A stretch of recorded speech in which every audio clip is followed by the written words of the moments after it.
Hello, this is coming to you live from my disordered basement in Vienna. I'll just give you a quick idea of my surroundings.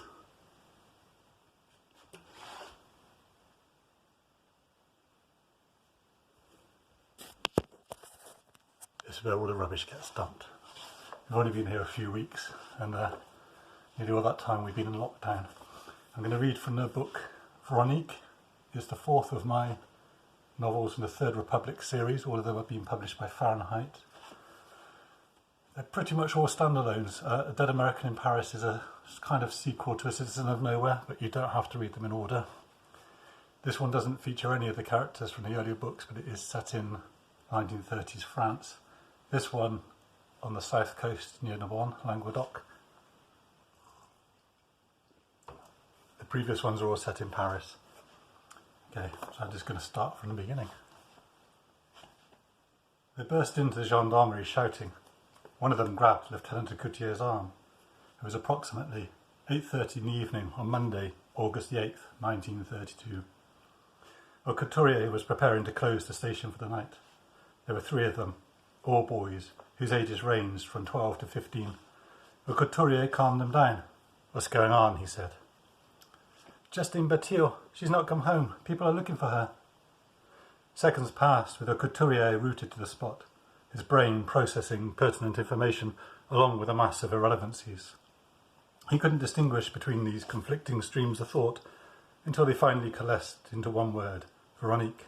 He had to find Veronique. By 35 minutes past 8, Aucouturier was outside where people were marauding in packs through the streets.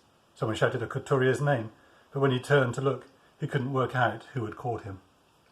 Four men barged past carrying a bottle of wine, which they passed between them. It was clear they had no idea why they were parading through the streets. They all acted as an obstacle to Couturier, who had to find Veronique.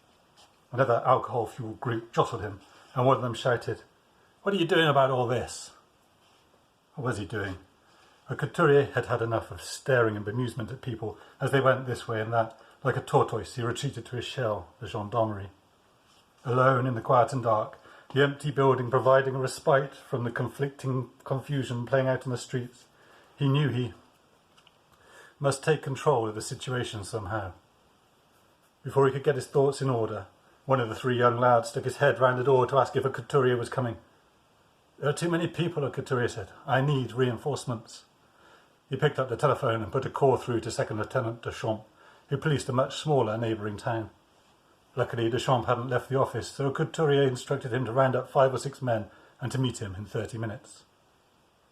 At 8:45, Couturier departed the gendarmerie for the second time and instructed one of the youngsters to wait for the reinforcements. If Couturier wasn't back when they arrived, the lad should come and find him.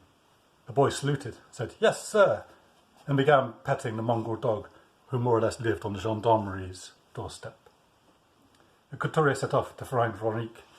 He marched the 60 metres towards La Vache, where a large congregation had gathered among the terrace tables. They swarmed all over Couturier the moment they spotted him. The lieutenant climbed onto the wall, which surrounded the discarded well, and began shouting for calm.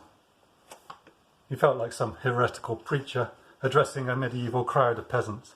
Veronique was not among them. Couturier managed to persuade the crowd to remain in the square and await further orders. There were murmurs of discontent, which soon became orders for drinks. Couturier jumped down and made his way to the Batil residence. The church bells rang for 9 o'clock. Along the way, as Couturier encountered clusters of people, he instructed them to go and wait in the old town square. He banged on the door of the Batil house to no reply.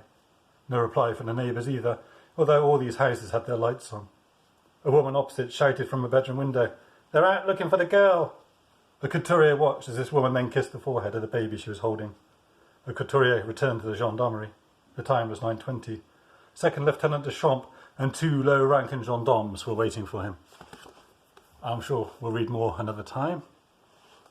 Until then, see you later.